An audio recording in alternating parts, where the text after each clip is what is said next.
Hello, I'm Ken Ross, and I'm a member of the Rockweed Coalition. I've been since about 2010.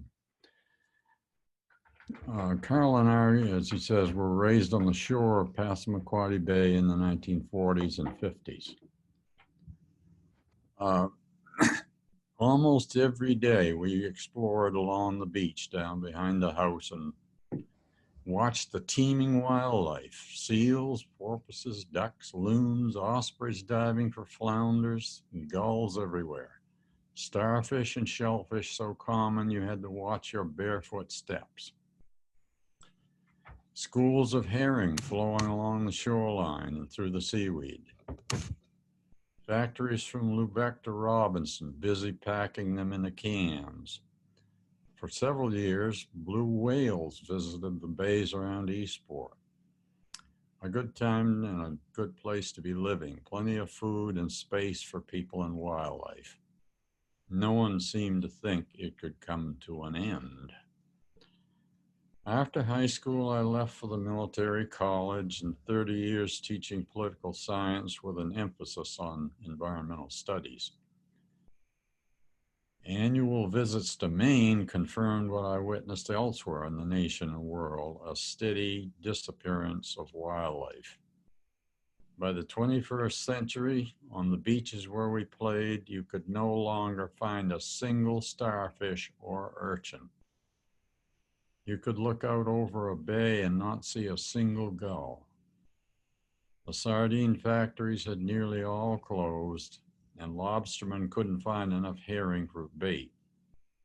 The coastal ecosystem and its fisheries were collapsing. On a home visit, I heard about the Rockweed Coalition. It's a small local group. It sought to protect rockweed from a new industry that planned to cut rockweed on a massive scale and market it worldwide, primarily as fertilizer.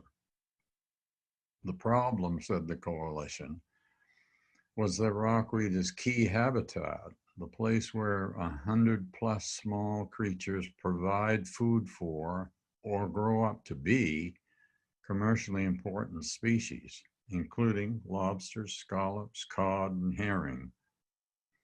Rockweed also provides important ecological services such as cooling of the water, sequestering carbon, and reducing shorefront erosion by dampening the wave action during storms.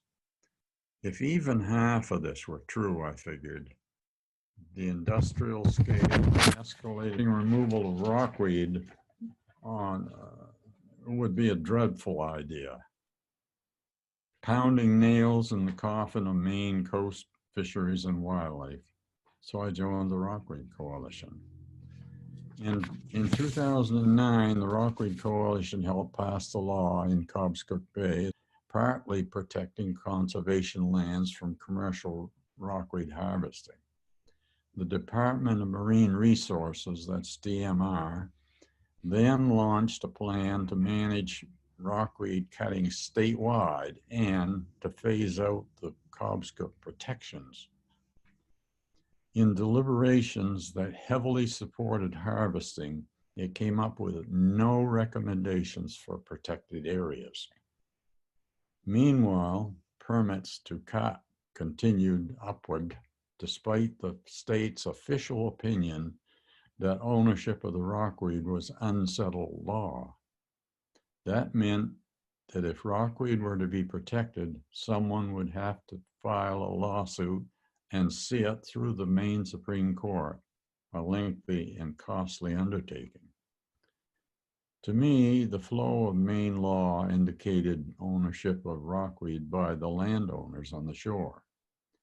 But whether the rockweed should be in private rather than state ownership is a separate question. I concluded that in our age of industry capture of regulatory agencies, private ownership of rockweed would create better protection than state ownership. And DMR policy seemed intent on turning the Maine coast into a rockweed farm. Late summer 2015 produced photographic evidence of Acadian sea plants harvesters cutting on Russ property at Red Cove on Cobscoat Bay. Carl and I decided to file suit, and a group of shore owners in Roque Bluffs joined us. I should mention here that we are not get off my property types.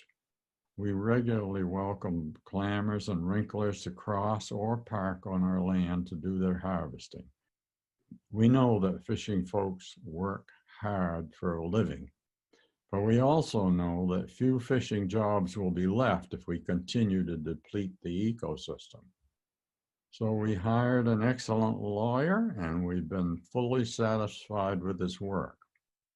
In late spring 2017, the Superior Court of Machias accepted our arguments, and Acadian Sea Plants Limited appealed. On March 28, 2019, the Maine Supreme Court ruled 7-0 in our favor. Rockweed harvesters would need landowner permission to take rockweed. We thank you folks and the many others who have donated, written, attended meetings, or otherwise helped in this fight to protect our rockweed. But it isn't over yet, and the final chapter may be written by the intertidal landowners. We're trusting that owners will agree that rockweed is a beautiful and vital key to the health of the Maine coast, a source of well-being of the wildlife, the commercial fisheries, the tourism, and the quality of coastal life, a gift that we can proudly pass on to our grandchildren. Thank you.